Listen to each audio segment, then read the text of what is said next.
சில பேர் பார்த்தீங்கன்னா, வீடு வாங்கணும், நிலம் வாங்கணும், கார் வாங்கணும், சொகுசு வாழ்க்கை வாழணும் அப்படிங்கிற ஒரு எண்ணத்தோடவே தேடிக்கிட்டே இருப்பாங்க. அப்போ அந்த தேடலில் இருக்கும்போது மாமியை விட ஒரு 10,00,000 கொடுப்பாங்க, மச்சனை விட ஒரு 10,00,000 கொடுப்பாங்க. எல்லா வகையிலும் பணம் வந்துக்கிட்டே இருக்கும் அவங்களுக்கு.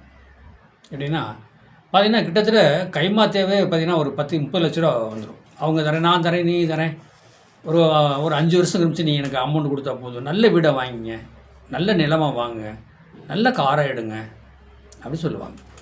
அப்போ அவங்களுக்கு அந்த அந்த சம்மந்தம் இல்லாமல் 10,00,000 20,00,000 கொடுக்குறோம்னு சொல்லி சொல்கிறாங்களே, அவங்களுக்கு சம்மந்தம் இல்லாமல் பணம் அமௌண்ட் வந்துருக்கும். ஏன்னா சம்மந்தம் இல்லாமல் பணம் அவங்க வீட்டில் இருக்கும், கொடுக்குறதுக்கு எங்கேயும் வழி இல்லாமல் இருக்கும். அதனால் அவங்க சொல்லுவாங்க, நீங்கள் நான் பணம் 10,00,000 தரேன், 25,00,000 தரேன், மாமியை 10,00,000, மாமனார் இப்படி தனித்தனியாக ஒத்த கொடுத்தா பார்த்தீங்கன்னா 10, 30, 25 ரூபா தரேன் அப்படின்னு சொல்லுவாங்க. இவங்களுக்கு என்ன தோணும்? நல்ல வீடாக வாங்கணும், நல்ல இடமா வாங்கணும், நல்ல காரு வாங்கணும்.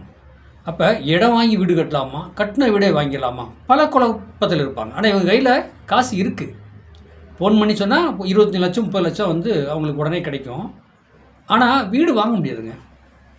இடம் பார்ப்பாங்க, சரியாக அமையாது. கட்டின வீடு பார்ப்பாங்க, ராஜ நிலவு சரியில்லை, எனக்கு ராஜ நிலவு கிழக்கு தான் வரும், இது ராஜ நிலவு வந்து தெற்கு பார்க்க இருக்குது, இது ஒரு நமக்கு ஒத்துப்போகிற, தெற்கு பார்க்கவே வாசப்படி வைக்கக்கூடாது.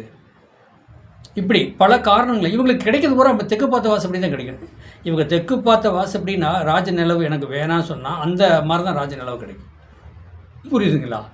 அப்போ பணம் பாருங்கள், இவங்ககிட்டும் பல லட்சம் இருக்கும், மற்றவங்களுக்கும் ஹெல்ப் பண்ணுவாங்க, ஃப்ரீயாக வட்டி இல்லாமல் கொடுக்குறதுக்கு ரெடியாக இருப்பாங்க. ஆனால் அவங்க இடமும் வாங்க முடியாது, வீடும் வாங்க முடியாதுங்க.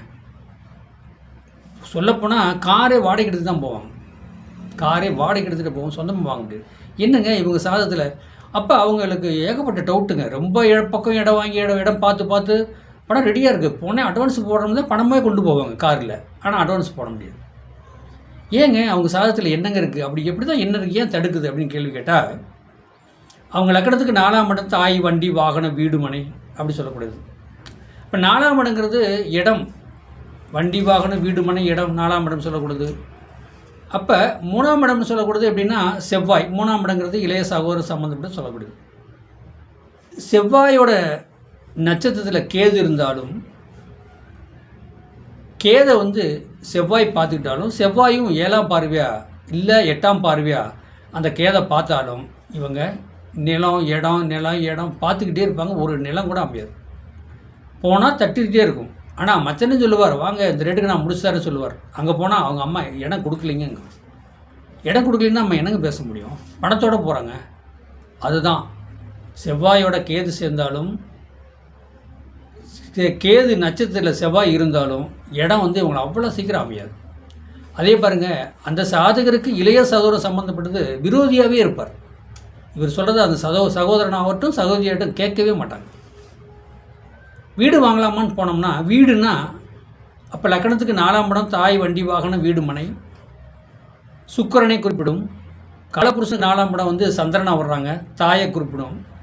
அப்போ அந்த காலபுருஷனுக்கு 4ஆம் இடங்கிறது வந்து சந்திரன் கேதோடு சேர்ந்திருந்தாலும், கேது நட்சத்திரத்தில் சேர்ந்திருந்தாலும், சுக்கிரன் கேது நட்சத்திரத்தில் இருந்தாலும், கேதோடு சேர்ந்திருந்தாலும் வீடும் வாங்க முடியாதுங்க. தாக்கும் பிரச்சனை சிக்கிறதா தான் ஓடிட்டுருக்குங்க. பாருங்கள், இப்போ சில பேர் கஷ்டப்பட்டு சீட்டு போட்டு ஏதோ ஒரு இடத்த வாங்கி அப்படி கொஞ்சம் கொஞ்சமாக வீடு கட்டி வர்றவங்க இருக்கிறாங்க. இவங்களுக்கு 50 லட்சம் 1 கோடி இருந்துமே போய் இடம் வாங்க முடியல, வீடு வாங்க முடியல, கார் வாங்க முடியல, கார் வாடகைக்கு போயிட்டுருக்குறாங்க.